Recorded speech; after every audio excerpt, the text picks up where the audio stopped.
Right now, we celebrate Fashion Week. Wear whatever the F you want. Fashion guru Clinton Kelly dishes about his brand new gig. Well, a lot of people are going through life pretending to be something they're not. Plus, in the chat this week, please tell me why people announce when they break up. Why do you do that? public breakups on purpose. Your thoughts on posting private matters of the heart online. And the idea sparking a fashion empire. There wasn't anything in that contemporary world that I could buy just a regular silk blouse for something that was in my budget. A brand new Arizona's Family original with me, Yetta Gibson, starts right now. By the way, you're, I think, the first interview I'm giving regarding this show. Yeah. So you chose me? Chose you. Where is this interview going? I don't know. Why do I feel like I'm your best friend? I just met you. Besties, yes, this was a fun one with the fabulous Clinton Kelly. You may know him from a few shows out there, and now he is gearing up for a new show on Prime Video, The Chew, What Not to Wear. He is known overall for his peak knowledge on style. A show about fashion with quite the title. You can't say the things that we used to say on What Not to Wear. That's true. We were literally operating under the assumption that women wanted their butts to look smaller. Right? Not anymore. Not anymore. They No. get them made bigger. Oh, yeah. And I'm talking bigger. Bigger. Yes. I caught up with the Clinton Kelly in New York City to find out what he's been up to since he and his friend Stacy London hosted TLC's What Not to Wear for a successful 10 seasons. The show ended March 2013, and shortly after, Clinton released a very candid collection of essays in a book entitled I Hate Everyone Except You. After that, rumors swirled, people talked, the internet buzzed over what seemed to be major tea brewing over he and Stacy's relationship. But I need to know officially on this show why you and Stacy were beefing. Why were we beefing? Forget what you've heard about what happened between these two. Clinton sets the record straight with me, explaining what really happened and how Phoenix, Arizona was part of the whole debacle. But back to his new show you will see soon on Amazon Prime. By the way, you're, I think, the first interview I'm giving regarding this show. Yeah, since the announcement of the show. So you chose me? Chose you. Oh. I mean, you know. Oh, my goodness. So I want you to say what the name of your new show is. It's amazing, the It's name, amazing. but I feel like I wouldn't do it justice. So what's the name of your new show? It's called Wear Whatever the F You Want. Yeah, you won't forget that name. And no matter the beef, people cannot forget this dynamic duo, which is why it will be nice to see Clinton hosting and executive producing this show back alongside his friend Stacy. The show is basically about finding your style truth and having the courage, with the help of Stacy and myself, to go out there in the world and present yourself the way you really, hope and dream to be seen. But a lot of people are going through life pretending to be something they're not. There was a guy who wanted to be perceived as like cooler than he was. There was a goth girl who wanted to be seen as preppy because she wanted to meet a different kind of guy. Oh, boy. It's like all this kind of fun stuff like that. It's interesting, yeah. Yeah, we use New York City as like the mall of America. Oh, okay. We do a pull of clothes that you would not believe. We just buy all the clothes that we can in that person's size, and then we have a try-on party, and we get closer and closer to what their true style is. They know it when they put it on. So the goal on this new show is to help people sharpen their chosen style versus forcing a look dictated by society. Meanwhile, if you check Clinton out on social media, his bio says it all. OMG, is that the guy from that show, What Not to Wear, The Chew, blah, blah, blah? I do have to admit that I love the last line. I'm currently having a midlife crisis, so don't piss me off. You're not having one though, right? When I wrote that in my bio, it was last year. I haven't updated my bio Yeah, since then. yeah. So I probably was having a midlife crisis last year. Hey, I mean, this is what you men go to. It's menopause. Right, I didn't buy a fancy car. You didn't. I was gonna ask you about I bought a the Porsche. Subaru Outback. Okay, you're okay then. I'm You're okay. doing just I might be a fine. lesbian, but I'm okay. Breaking news. Breaking news. I told my friends I got a Subaru Outback. They're like, that is a lesbian car. I'm like, everybody in Connecticut drives Listen, those. you're a very beautiful lesbian.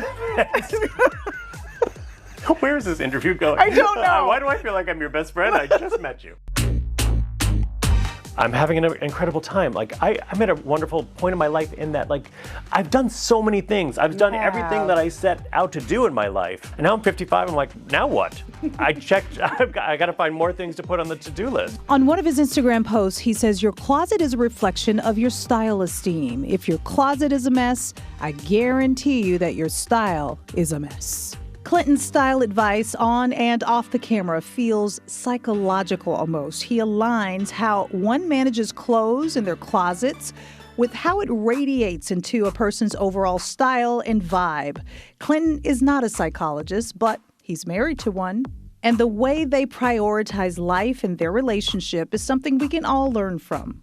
You have to keep in mind that like your priority list, right? I mean, my career is number 4 on my priority list, okay? Number 1 is my family. Number 2 is my health. Number 3 is my financial security. And number 4 is my career. Okay. So everything that I do, I filter through those 4 priorities, right? So those are the most important things to me. But one thing he taught me was to do like a checkout, to do like it's called a mind read. Like I might be thinking like, oh, Yetta, you're thinking that you don't like me right now. And then I would say like, can we do a mind read? I feel like you don't like me. And then you'd be like, no, that's not true at all. I feel like we're getting along great. And you can do that in your relationship too. Like I'm having a mind read. Okay, like you think you know what the other person's thinking and then they quickly extinguish what you're thinking. Exactly, or maybe they validate it. Oh, or maybe they validate it. They get it out there. But the point is you don't live in anybody else's head, right? You're in your own head. Right. And you can't mind read. So like, why not just ask the person then and there what they're really thinking? Very wise words. So how did that philosophy play out in what seemed to be a 10-year friendship breakup between Clinton and Stacey? Why were we beefing? I don't even think we were beefing, to be honest with you. Everybody thinks you were. I know. Well, I wrote a book years ago called I Hate Everyone Except You, and my publishers wanted a chapter on my What Not to Wear experience. Okay. And I gave the honest experience of mine, and that was that it was a rough show to do. It looked all happy and easy, but it was a really difficult show to be a host on because we shot an hour for every minute that aired. We were constantly in the studio. Stacey and I were always right next to each other, like attached at the hip for 60, 70, sometimes 80 hours a week in the beginning. So I explained our relationship as a love-hate relationship in the book, and which was completely honest. So there were websites that were taking my quotes from the book out of context, saying Clinton Kelly hated Stacy London. They left out the loved part. When you say I have a love-hate relationship with somebody and they say I hated that person, no, you forgot you missed the whole point, is that we had a love-hate relationship. Okay, and that's what started And that's what started the whole thing. I was actually in Arizona when the clickbait started happening. Is it our fault? It's Arizona's fault. No, I was doing a book signing there, and I had like 1,000 people at this book signing, so we had this fight that wasn't really a fight. And it just kind of snowballed into something that wasn't even anything. It was literally nothing. Literally nothing. Okay, cleared that up. What has it taken to maintain and land all of these jobs that you have over so many years? I think people can sense my authenticity. Like I'm going to come into the room in that interview, the same guy who's going to show up for work every single day, which is I'm a nice guy, you know. And they say nice guys finish last, but I'm not quite last. I'm not quite first. Any regrets in doing what you've done all of these years? That's a really good question. Do I have any regrets? I'm sort of the king of not looking back. I don't have any strong regrets. There are shows that I took that didn't turn out the way I thought they were going to turn out. I regret that I'm maybe not brave enough to call up some network executives and be like, hey, you lied to me, thanks, bye. Just to put it out there. Speaking of putting it out there, since I had the Clinton Kelly sitting right in front of me, my last question, and this one's tough. Yikes. It's very important, and it's very serious. Is what I'm wearing hideous? Or is it cute? Could I do better? Are you gonna do a spin for me? I mean, I can. You could do a spin for me. Okay. All right, your zipper's down just a little sorry. bit. So that's not a good place to start. Okay. All right, you're good. So All right, the pants are absolutely adorable. They fit you beautifully. American. Yeah, love the shoes. Okay. Super hot. Tank, great. The jacket is very like newscastery yellow. What? I work in television. Oh my God, it so is. It so is. I want to be the person on the news who doesn't look like the news person. Yeah. So what can I do? I think you could take this style up. I think these are great basics. I really do. I mean, it's a So I'm a everything. basic. I'm a basic. Is that what you just said? I did not. I say told it. you I can translate. But everything fits. You gonna fix this? Do you want to go shopping? Is that what you're saying?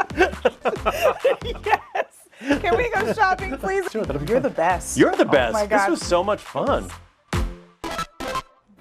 That's my new bestie, folks. Wear Whatever the F You Want debuts April 29th. Paul, simmer down. It's exclusively on Prime Video. Coming up in the chat. Do you think it's because they're like, okay, let me just put it out here so nobody asks me any questions? Posting for attention or support? Your take on announcing breakups online. And behind a fashion empire. When you put that on, you just feel so good about yourself, and it really changes your outlook in your day. Designer Ramy Brook on her inspiration to keep sexy, cool, and confident in style. All that and much more coming up on this episode of Arizona's Family Original with me, Yetta Gibson.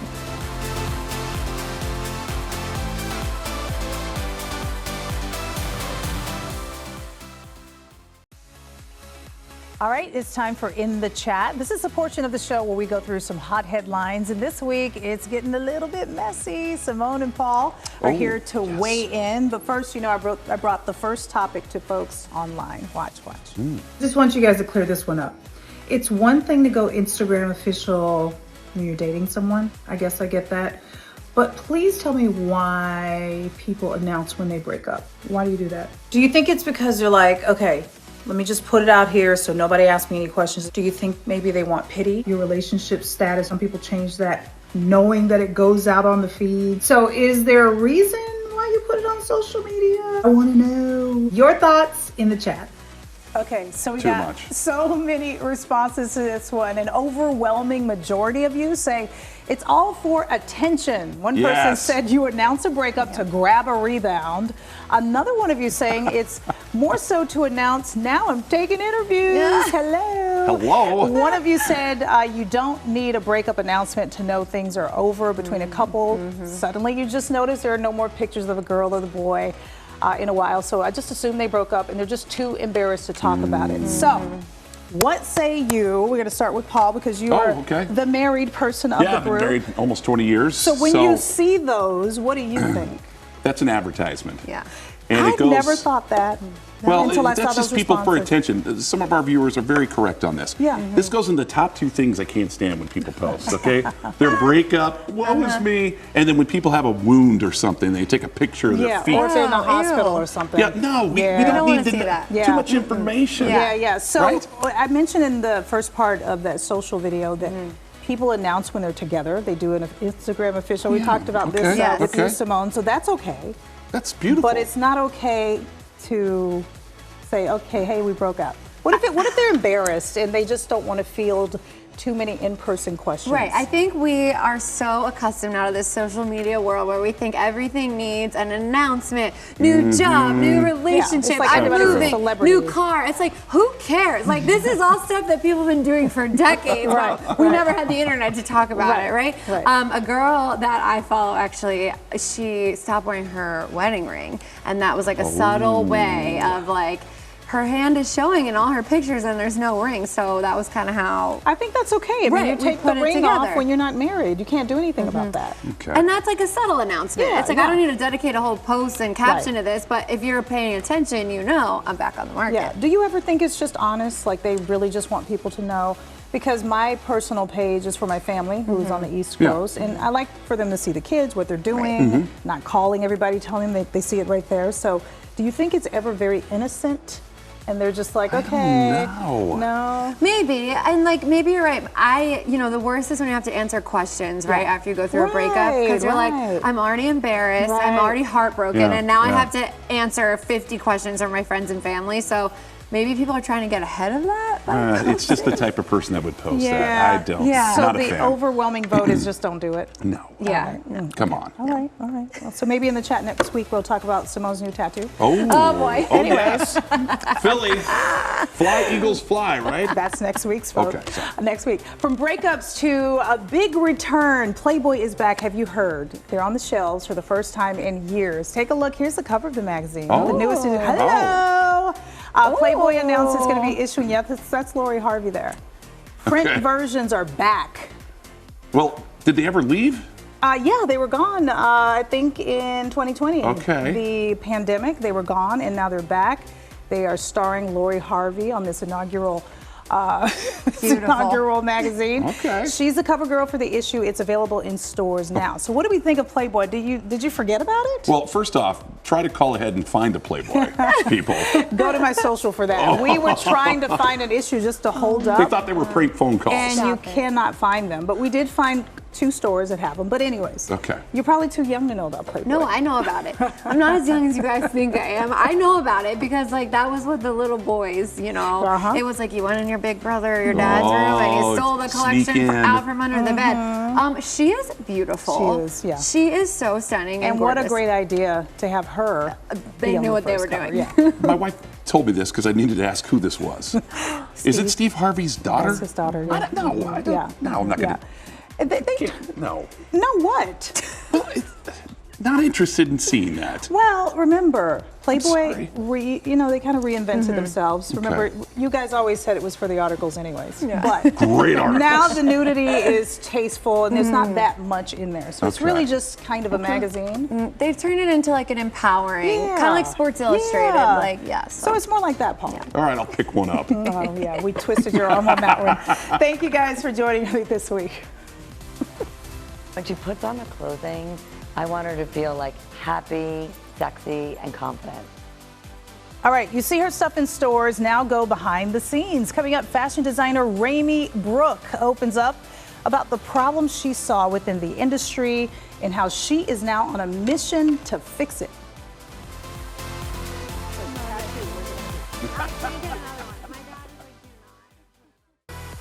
All right, now it's time for this week's Not Done Yet-tta. And tonight we take you back to New York City, where I go behind the scenes of a massive fashion empire with a woman who creates stuff you will find locally. Twice a year, fashion enthusiasts around the globe gather in iconic cities for a first glimpse of the latest designer collections. And Fashion Week isn't just about showcasing next season's trends, it celebrates an art form responsible for shaping culture in ways that transcend the runway. Designer Ramy Brook Sharp understands this better than most. Talking with her at her NYC headquarters, it quickly becomes clear Ramy's work is not just about creating clothing, but crafting something timeless in an environment that can only be called fast-paced. Got to keep it moving. Yeah. So tomorrow, we're starting the launch of our fall collection. Okay. Starting with ideas, different fabrics, different colors, different inspiration. How do you think that far ahead? I also look at my current wardrobe or where I'm going, and I can see what I'm missing. And I don't want to miss it. So I want to develop that for next year. Got it. Ramy Brook designs, currently featured in more than 250 boutiques and gracing the racks of luxury stores like Saks, Bergdorf, and Neiman's, are created in these Manhattan headquarters. This is where the whole team works. So we have our design all the way to finance. Is this where you come up with stuff too? Yes. Oh my goodness. So it comes alive here. It definitely comes alive here. Comes alive here. For sure. Ramy's team brings a vision to life, building a chic and sophisticated brand that has skyrocketed in influence over the past decade. I started in my apartment. I worked out of there for 3 years. And then I moved to where we are today in 2013. Easy, hard? This is not an easy business. But it looks easy when you're shopping. It's fun, I mean, it for looks sure. great. But it's a business that I love, and it keeps my brain working and my creative juices flowing. And every day I'm learning something. Ramy's passion for fashion has evolved into a booming business. Her designs becoming go-to staples for A-listers, frequently selling out after being photographed on celebrities. But it all started with one silk shirt. It wasn't until I had like 3 kids that I decided there wasn't the sexy tops that I wanted, that I could afford, that was out there. Yeah. Just a regular silk blouse for something that was in my budget. And that's literally how you decided to do this, And because you that's couldn't how find I the thing that decided. you wanted. Exactly. I'm like, I'm gonna learn how to do this. And living in New York and starting to meet people who were in the garment center, I was super lucky. When it's on the runway, you got to feel a little bit helpless, or do you feel like, okay, this is it? I have a lot of different ways that I look at it. I just did a fashion show with Neiman's. Okay. And I was so excited to see it on the model, because a lot of this, I see it on our models and I see it in our lookbook, but I don't get to see it live. Yeah. So that was really exciting. So it's out of the element. Sometimes I act so surprised. Like, oh, you almost think it's not mine. Right, it's I'm like- like, oh my God, look at you. I mean, that's the beauty of clothing. You could really, it comes alive on somebody in a different way. Ramy's philosophy is simple. It's not just about what you wear, it's about how it makes you feel. What do you want people to feel when they wear your clothes? I always say our customer is sexy and sophisticated. But when she puts on the clothing, I want her to feel like happy, sexy, and confident. And so that's whether she's going to work, whether she's going to watch her kid play soccer, whether she's going to an event. When you put that on, you just feel so good about yourself, and it really changes your outlook in your day. I really believe that. So it's just more than looks. What would you say the biggest misconception about being in the fashion industry? That it is a superficial business because it is item driven, but these items do make you feel really good. So it becomes something that really is good for your wellness and your health and just feeling good about yourself. It's like smiling. It really is true. It's like if someone's smiling at you, you're like, I'm gonna smile back. Yeah. It's the start to making this world just a happier, fun, healthier place to be. And when you feel good, you do good, and you have a better day. Exactly. I love it. Simple. Yeah, very simple. Do you think you followed your passion 100%? I'm definitely following my passion. And part of that passion is just being a good person, doing kind things. I love that. Thank you so much. Thank you. And you know, her pieces really do make you feel like you're a model. You can do that all day. They're cool. You should check them out. Ramy Brook's new spring collection is now out, and you can find it at Neiman Marcus, Nordstrom, Saks, or you can always order online. Thank you so much for joining us for this episode. You can connect with me on Instagram. We have a new handle for the show. Check it out down below. There is where we're going to be sharing some exclusive, never before seen content on there, so check it out. We will see you again next week. Because I'm trying to be like this, you know, amazing human. It's like, hey. You're doing great. Okay. The other 10% I never heard from Good again. luck in Bye. life. Have a nice night.